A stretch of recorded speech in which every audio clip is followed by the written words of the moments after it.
عزیز طلبہ و طالبات، فروغ فاؤنڈیشن آن لائن اسکول کے ذریعے یکساں نصاب کے مطابق تعلیم حاصل کریں۔ اگر ہماری ویڈیوز پسند آئیں تو چینل کو سبسکرائب کریں اور دوستوں کے ساتھ شیئر کریں اور بیل آئیکن کو لازمی دبائیں تاکہ آئندہ آنے والی تعلیمی ویڈیوز آپ حاصل کر سکیں۔ اعوذ باللہ من الشیطان الرجیم، بسم اللہ الرحمن الرحیم۔ رب زدنی علما، اے میرے رب میرے علم میں اضافہ فرما، آمین۔ بچوں، آج ہم اپنی 8ویں جماعت کی اسلامیات کا سبق حسن معاشرت پڑھیں گے اور سمجھیں گے۔ سبق شروع کرنے سے پہلے میں آپ کو حسن معاشرت کے معنی بتاؤں گی تاکہ اس کے مفہوم کو جان کر آپ کو اس سبق کو سمجھنے میں اور پڑھنے میں آسانی ہو۔ تو بچوں، حسن کے معنی ہیں خوبصورتی اور معاشرت کے معنی ہیں میل جول اور رہن سہن۔ معاشرے میں رہتے ہوئے لوگوں کے ساتھ تعلق کو اچھے طریقے سے انجام دینا حسن معاشرت کہلاتا ہے۔ اس تعلق میں والدین، بہن بھائی، بیوی بچے، رشتہ داروں، دوست، ہمسائے، محلے دار اور معاشرے کے تمام لوگ شامل ہیں۔ انسانوں کے ساتھ ساتھ حیوانات اور نباتات کے ساتھ بھی بہتر سلوک کرنا حسن معاشرت میں شامل ہے۔ تو اب آتے ہیں ہم اپنے سبق کی طرف۔ تو بچوں، انسان جس معاشرے میں رہتا ہے وہاں کے لوگوں سے اس کا تعلق قائم ہو جاتا ہے۔ اس تعلق کو اچھے طریقے سے انجام دینا حسن معاشرت ہے۔ اس تعلق میں نہ صرف والدین، رشتہ دار، دوست شامل ہیں بلکہ اس میں اہل محلہ، وطن، قوم کے لوگ، حتیٰ کہ حیوانات بھی شامل ہیں۔ چنانچہ حسن معاشرت یہ ہے کہ اپنے پورے ماحول، اس کے تمام افراد کے ساتھ اچھے تعلقات قائم کیے جائیں، ان کے ساتھ نیک سلوک کیا جائے، بڑوں کا ادب کیا جائے اور چھوٹوں پر شفقت کی جائے، ہر انسان کا احترام کیا جائے، ہر شخص کو اس کا حق دیا جائے اور ہر ایک کے ساتھ اچھا برتاؤ کیا جائے۔ حسن معاشرت کی تاکید۔ حسن معاشرت پر اللہ کے نبی صلی اللہ علیہ وآلہ وسلم نے بہت زور دیا ہے۔ آپ صلی اللہ علیہ وآلہ وسلم نے شرافت اور عظمت کی بنیاد اچھے اخلاق اور نیک کردار کو قرار دیا ہے۔ ایک دفعہ رسول صلی اللہ علیہ وآلہ وسلم سے حسن خلق کے بارے میں پوچھا گیا۔ آپ صلی اللہ علیہ وآلہ وسلم نے جواب میں یہ آیت فرمائی۔ سورۃ الاعراف کی آیت نمبر 199 میں اللہ تعالیٰ فرماتے ہیں، ترجمہ: معاف کر دینے کی روش اختیار کرو اور نیکی کا حکم دو اور جاہلوں کی طرف دھیان نہ دو۔ رسول اللہ صلی اللہ علیہ وآلہ وسلم نے بھی فرمایا کہ میرے رب نے مجھے 9 باتوں کا حکم دیا ہے۔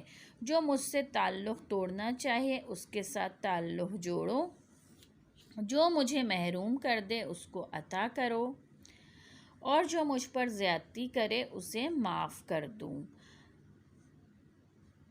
آپ صلی اللہ علیہ وآلہ وسلم نے سلام کو عام کرنے کی بھی تاکید فرمائی۔ تو بچوں، اسلام میں صلہ رحمی کی بہت زیادہ تلقین کی گئی ہے اور قطع تعلق سے منع فرمایا گیا ہے۔ صلہ رحمی سے مراد ہے کہ اپنے رشتہ داروں کے ساتھ اچھے تعلقات رکھنا۔ جنت میں داخلے کے لیے ضروری ہے کہ رشتہ داروں اور عزیزوں سے صلہ رحمی کی جائے۔ ایک مسلمان کی شان یہ ہے کہ آپس میں کبھی اختلاف پیدا نہ ہونے دے بلکہ مل جل کر رہنے اور اختلافات کو مٹانے کی تلقین کرے۔ آپ صلی اللہ علیہ وآلہ وسلم نے فرمایا، اس حدیث کا ترجمہ ہے، قطع تعلقی کرنے والا جنت میں داخل نہ ہوگا۔ آپس کا میل جول اللہ تعالیٰ کو بہت پسند ہے۔ ایک جگہ قرآن پاک میں ارشاد ہوتا ہے، سورۃ الانفال کی آیت نمبر 1 میں اللہ تعالیٰ فرماتے ہیں، بس اللہ سے ڈرتے رہو اور آپس میں صلح رکھو، اور اگر ایمان رکھتے ہو تو اللہ اور اس کے رسول صلی اللہ علیہ وآلہ وسلم کے حکم کی پیروی کرو۔ برائیوں کی اصلاح کرنا بہت بڑی نیکی ہے، لیکن اس میں حکمت اور بصیرت سے کام لینا ضروری ہے۔ دوسروں کی اصلاح کی جائے کے بجائے کسی کی برائیوں کو بتانا بہت بڑی برائی ہے۔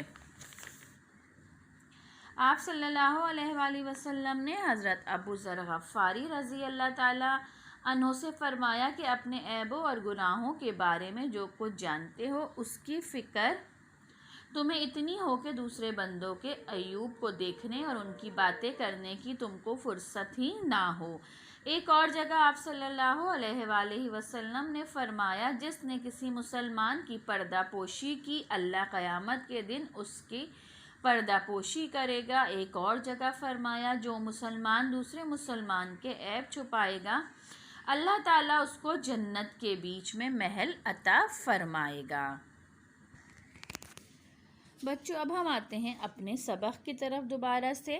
حسن معاشرت کے مختلف پہلو۔ حسن معاشرت کے سلسلے میں اسلام نے ہدایت فرمائی ہے کہ والدین، اساتذہ اور بزرگوں کا احترام کیا جائے، دوستوں کے ساتھ محبت اور مروت سے پیش آیا جائے، چھوٹوں پر شفقت کی جائے، قانون کا احترام کیا جائے، پڑوسی کا خیال رکھا جائے، مہمان کی مہمان نوازی کی جائے، مجلس کے آداب کا خیال رکھا جائے، خواتین کا احترام کریں، انہیں مدد کی ضرورت ہو تو اس سے گریز نہ کریں، اللہ کی مخلوق کو اذیت نہ دی جائے، اپنی زبان اور ہاتھ کے شر سے دوسروں کو محفوظ رکھا جائے، باحیا اور باوقار زندگی گزاری جائے۔ اسلام نے ہمیں یہ بھی حکم دیا ہے کہ اپنے تمام مسلمان بھائیوں کی امداد، خیر خواہی اور غم گساری کریں، تہواروں اور تقریبات میں، شادی بیاہ، وفات اور جنازے وغیرہ کے موقع پر دوسروں کے آرام کا خیال رکھیں اور متعلقہ لوگوں کے ساتھ تعاون کریں،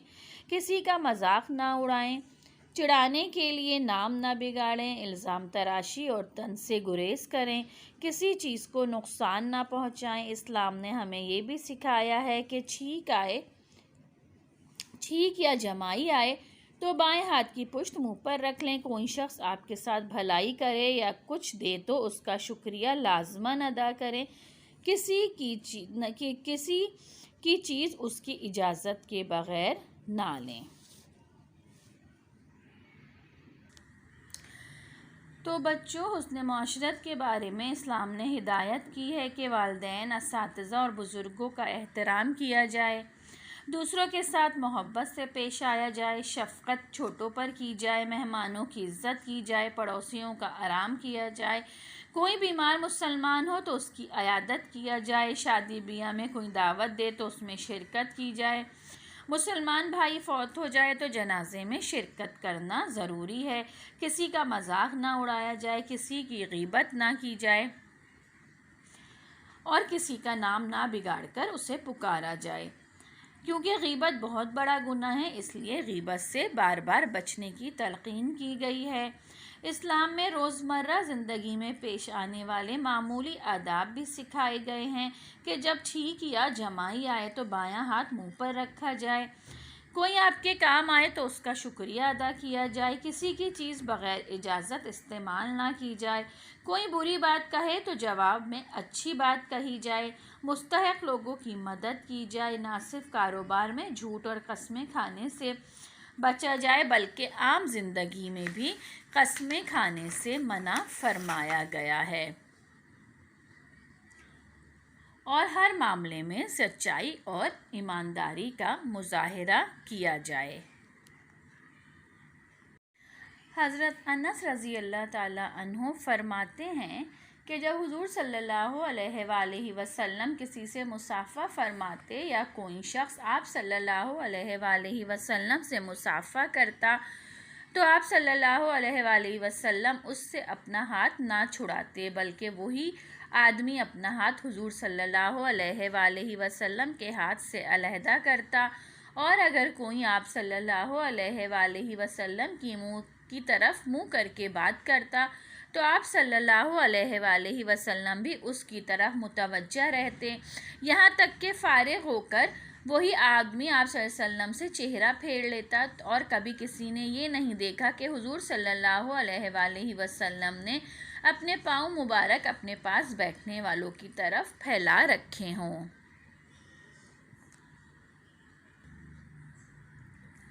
حضرت انس رضی اللہ تعالیٰ عنہ فرماتے ہیں کہ میں نے یہ کبھی نہیں دیکھا کہ کوئی آدمی حضور صلی اللہ علیہ وآلہ وسلم کے کان میں کوئی بات کر رہا ہو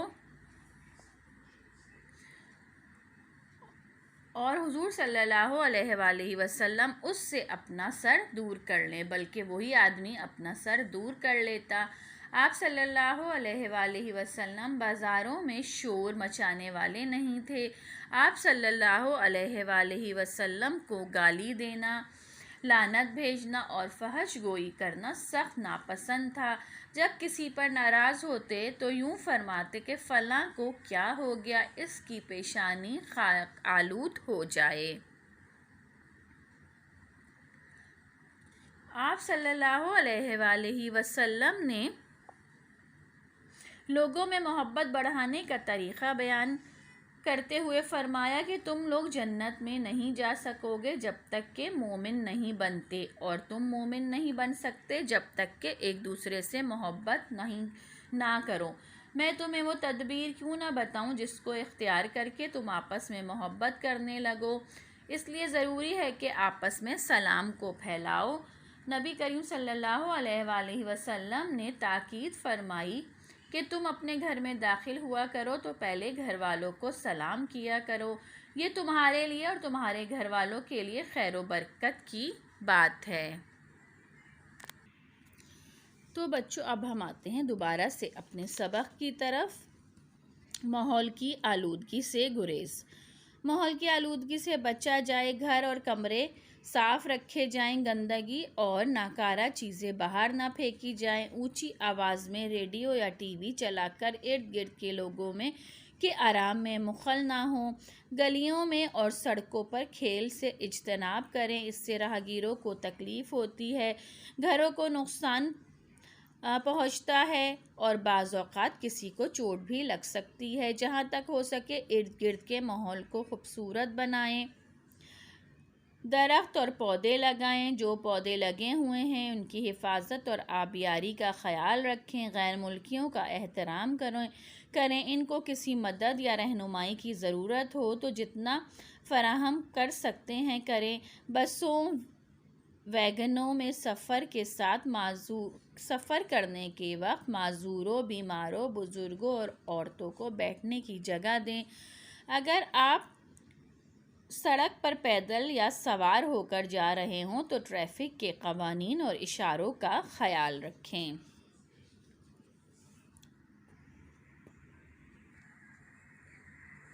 تو بچوں ایک مرتبہ نبی کریم صلی اللہ علیہ وآلہ وسلم اپنی اونٹنی پر بیٹھ کر کہیں جا رہے تھے کہ ایک شخص نے اونٹ کی مہار پکڑ کر آپ صلی اللہ علیہ وآلہ وسلم کو روک لیا اور عرض کیا، یا رسول اللہ، مجھے ایسا عمل بتائیے کہ جو مجھے بہشت میں لے جائے۔ یہ سوال سن کر وہاں موجود لوگوں نے کہا، اس شخص کو کیا ہو گیا؟ نبی کریم صلی اللہ علیہ وآلہ وسلم نے فرمایا، کیوں، کیا ہو گیا؟ اسے ضرورت ہے اس لیے یہ پوچھتا ہے۔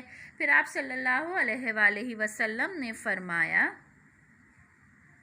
اللہ کی عبادت کرو، اس کے ساتھ کسی کو شریک نہ ٹھہراؤ، اور نماز درستی سے ادا کرتے رہو اور اپنے رشتہ داروں سے اچھا سلوک کرو۔ تو بچوں بار بار ہمیں حسن معاشرت میں رشتہ داروں سے اچھا سلوک کرنے کی تلقین کی گئی ہے۔ تو یقیناً آپ لوگ بھی آج کے بعد سے اپنے رشتہ داروں سے، اپنے چھوٹوں بھائیوں سے، بڑے بزرگوں سے اچھی طرح بات کریں گے اور صلہ رحمی کو اپنائیں گے۔ نبی کریم صلی اللہ علیہ وآلہ وسلم جانوروں پر بھی نہایت رحم فرمایا کرتے تھے اور زمانے جاہلیت میں جانوروں پر جو مظالم کیے جاتے تھے وہ آپ صلی اللہ علیہ وآلہ وسلم نے بند کروا دیے۔ آپ صلی اللہ علیہ وآلہ وسلم نے جانوروں کی دم اور گردن کے بال کاٹنے سے منع فرمایا۔ جانور کو زیادہ دیر تک باندھ کر کھڑا رکھنے، زیادہ بوجھ ڈالنے یا بلا وجہ ان کی پیٹھ پر سوار رہنے کی ممانعت کی۔ اسی طرح گھونسلے سے انڈے یا بچے نکال لینے سے بھی منع فرمایا۔ اپنے پیارے نبی کریم صلی اللہ علیہ وآلہ وسلم کے ان واقعات سے ہمیں یہ سبق ملتا ہے کہ ہم بھی ان باتوں پر عمل کر کے اور ان باتوں کو اپنی زندگی میں شامل کر کے اپنی زندگی کو بہتر بنا سکتے ہیں۔ اسی طرح بہت سے لوگ اپنی خاندانی یا ذاتی رنجشوں کی بنیاد پر ترک تعلق کر کے بیٹھ جاتے ہیں، یعنی وہ ایک دوسرے سے تعلق اور ملنا جلنا چھوڑ دیتے ہیں۔ نبی کریم صلی اللہ علیہ وآلہ وسلم نے اسے ایک ناپسندیدہ عمل قرار دیتے ہوئے یہ تاکید فرمائی کہ کوئی مسلمان اپنے مسلمان بھائی سے 3 رات سے زیادہ ترک تعلق نہ کرے۔ حسن معاشرت کے ضمن میں نبی کریم نے 3 باتوں کی تاکید فرمائی ہے۔ جو شخص ظلم سے کہیں قید ہو اس کو چھڑاؤ اور دعوت قبول کرو اور بیمار کی عیادت کے لیے جاؤ۔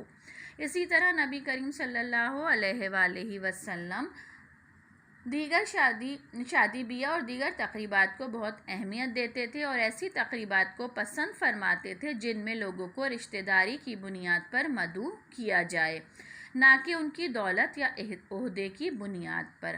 آپ صلی اللہ علیہ وآلہ وسلم نے فرمایا کہ برا ولیمہ وہ ہے جس میں کھانے کے لیے مالدار لوگ تو بلائے جائیں لیکن غریب لوگوں کو نہ بلایا جائے، اور جو شخص بغیر کسی وجہ کے دعوت میں شریک نہ ہو تو اس نے اللہ اور رسول کی نافرمانی کی ہے۔ تو بچوں دوبارہ سے ہم آتے ہیں اپنے سبق کی طرف۔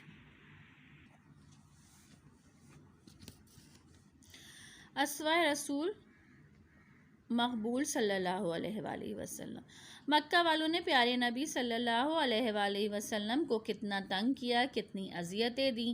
آپ صلی اللہ علیہ وآلہ وسلم کو شہر بدر کیا جب مکہ میں قحط پڑا اور ان کا نمائندہ مدینہ آیا اور رسول صلی اللہ علیہ وآلہ وسلم سے امداد کی درخواست کی تو آپ صلی اللہ علیہ وآلہ وسلم نے اشرفیاں دی اور ان کے لیے غلے کا انتظام کیا اور قحط سے نجات کی دعا فرمائی۔ حضرت انس رضی اللہ تعالیٰ عنہ 10 سال رسول صلی اللہ علیہ وآلہ وسلم کی خدمت میں حاضر رہے، لیکن آپ صلی اللہ علیہ وآلہ وسلم نے ایک دفعہ بھی ان سے کوئی تلخ بات نہ کی۔ اس سبق میں ہمارے لیے یہ پیغام ہے کہ ہم اپنے گھر، پڑوس، مسجد، محلے، اسکول اور ماحول کو صاف ستھرا رکھیں اور اپنے تعلق داروں کے ساتھ اچھے اخلاق سے پیش آئیں، ان کی خدمت کریں۔ معاشرے کے مفید، ہمدرد، قانون کا احترام کرنے والے، وقت کے پابند اور بزرگوں کا احترام کرنے والے شہری بن جائیں۔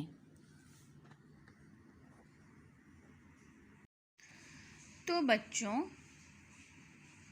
حسن معاشرت کی ابتدا جو ہے وہ گھر اور خاندان سے ہوتی ہے۔ لوگوں کے ساتھ بھلائی کا معاملہ کرنا اور انہیں شر سے محفوظ رکھنا ہی حسن معاشرت ہے۔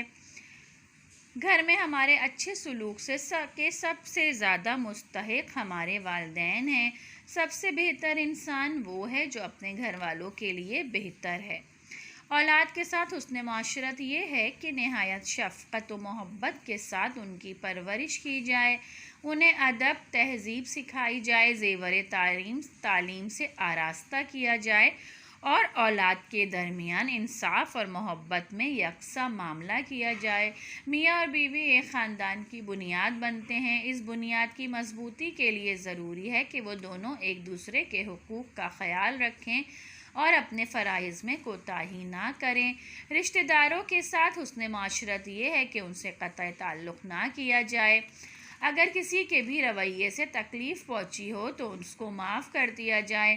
آپ صلی اللہ علیہ وآلہ وسلم نے فرمایا، جو شخص یہ چاہے کہ اس کی روزی کشادہ ہو اور اس کی عمر دراز ہو تو اسے چاہیے کہ وہ اپنے رشتہ داروں کے ساتھ اچھا سلوک کرے۔ پڑوسیوں کے ساتھ حسن معاشرت یہ ہے کہ ان کے ساتھ خوش اخلاقی سے پیش آنا چاہیے، ان کے حقوق ادا کیے جائیں، اگر وہ کسی مدد کے طالب ہوں تو ان کی مدد کی جائے، لڑائی جھگڑا نہ کیا جائے۔ آپ صلی اللہ علیہ وآلہ وسلم نے فرمایا، وہ شخص جنت میں داخل نہیں ہوگا جس کا ہمسایہ اس کے شر سے محفوظ نہ ہو۔ دوستوں اور ساتھ کام کرنے والوں اور ساتھ پڑھنے والوں کے حسن معاشرت یہ ہے کہ ان سے بے لوث محبت کی جائے، ضرورت کے وقت ان کے کام آیا جائے۔ اگر کچھ ساتھی پڑھائی میں کمزور ہو تو ان کی مدد کی جائے، دوستوں کے لیے ایثار و قربانی کا جذبہ رکھا جائے، ایک دوسرے کو تحائف دیے جائیں اور ایک دوسرے سے شکریہ ادا کیا جائے۔ نبی کریم صلی اللہ علیہ وآلہ وسلم نے فرمایا، جو لوگوں کا شکریہ ادا نہیں کرتا وہ اللہ کا شکر بھی نہیں کرتا۔ خادموں اور ماتحت افراد کے ساتھ حسن سلوک یہ ہے کہ ان کی طاقت و صلاحیت سے زیادہ کام نہ لیا جائے، ان کے کھانے پینے اور لباس کی ضروریات پوری کی جائیں، ان کا مناسب معاوضہ وقت پر ادا کیا جائے، ان کی حق تلفی نہ کی جائے۔ حسن معاشرت کا تقاضا یہ بھی ہے کہ معاشرے کے معذور افراد کا خاص طور پر خیال رکھا جائے، ان کی خدمت اور رہنمائی کی جائے، انہیں سہولتیں فراہم کی جائیں، مریضوں کی عیادت کی جائے، ان کی حد الوسیع تیمارداری بھی کی جائے، قیدیوں کی ضروریات کا خیال رکھا جائے، انہیں معاشرے کا کارآمد شہری بنانے کے لیے ان کی تربیت کی جائے، ان کی رہنمائی کی جائے، مہمانوں کا خوش دلی سے استقبال کیا جائے، ان کی میزبانی اور خاطر تواضع میں کوئی کمی نہ کی جائے اور ان کے آرام کا خیال رکھا جائے، مہمانوں کی آمد کو باعث برکت خیال کیا جائے، اگر کسی کے ہاں مہمان بن کر جایا جائے تو میزبان کے لیے وسعت رزق، خیر و برکت، مغفرت اور رحمت کی دعا کی جائے اور کوئی ایسا کام نہ کیا جائے جو میزبان کے لیے باعث زحمت ہو۔ لوگوں کے ساتھ معاملہ کرتے ہوئے دیانت، شرافت، صداقت اور امانت کو ملحوظ خاطر رکھا جائے، لوگوں کو برے القاب سے نہ پکارا جائے اور ان سے مہذب انداز میں گفتگو کی جائے۔ حسن معاشرت کی تعلیم دیتے ہوئے آپ صلی اللہ علیہ وآلہ وسلم نے فرمایا، میل جول ترک نہ کرو، کسی کی غیر موجودگی میں اس کی برائی نہ کرو، کسی سے بغض نہ رکھو اور کسی سے حسد نہ کرو، اللہ کے خالص بندے اور آپس میں بھائی بھائی بن جاؤ۔ رسول اللہ صلی اللہ علیہ وآلہ وسلم کا اسوائے حسنہ یہ درس دیتا ہے کہ ہم بھی اپنے عزیز و قارب اور معاشرے کے دیگر افراد کے ساتھ خوش اخلاقی سے ملیں، ان کی ضروریات کا خیال رکھیں، رشتہ داروں سے ترک تعلق نہ کریں، ضرورت مندوں کی ضرورت پوری کریں اور ایک اچھے انسان بنیں۔ غرض یہ کہ نبی کریم صلی اللہ علیہ وآلہ وسلم کا حسن معاشرت ہمارے لیے بہترین نمونہ ہے۔ تو بچوں، یہ سبق پڑھنے اور سمجھنے کے بعد یقیناً آج سے ہم سب ایک عہد کرتے ہیں اور اس عہد پہ عمل بھی کریں گے کہ ہم نے ہر ایک کا خیال رکھنا ہے۔ حضور صلی اللہ علیہ وآلہ وسلم نے حسن معاشرت کے جو پہلو ہمیں بتائے ہیں ان پر ہمیں عمل کرنا ہے اور ان پہلوؤں کو اپنی زندگی میں بھی استعمال کرنا ہے، اور ان سب چیزوں کو کرتے ہوئے یہ سوچ ہماری ہونی چاہیے کہ اس سے ہمارا اللہ اور ہمارے پیارے نبی صلی اللہ علیہ وآلہ وسلم ہم سے خوش ہوں گے، اور حسن معاشرت کو پروان چڑھا کر ہی ہم ایک اچھے شہری کہلائیں گے، ایک مہذب انسان بن سکتے ہیں اور اپنے آپ کو اللہ کے پسندیدہ بندوں میں شامل کر سکتے ہیں۔ تو بچوں، یہاں پر ہمارا یہ سبق ختم ہوتا ہے۔ انشاءاللہ نئے سبق کے ساتھ بہت جلد آپ سے ملاقات ہوگی۔ اپنا بہت خیال رکھیے گا۔ اللہ حافظ۔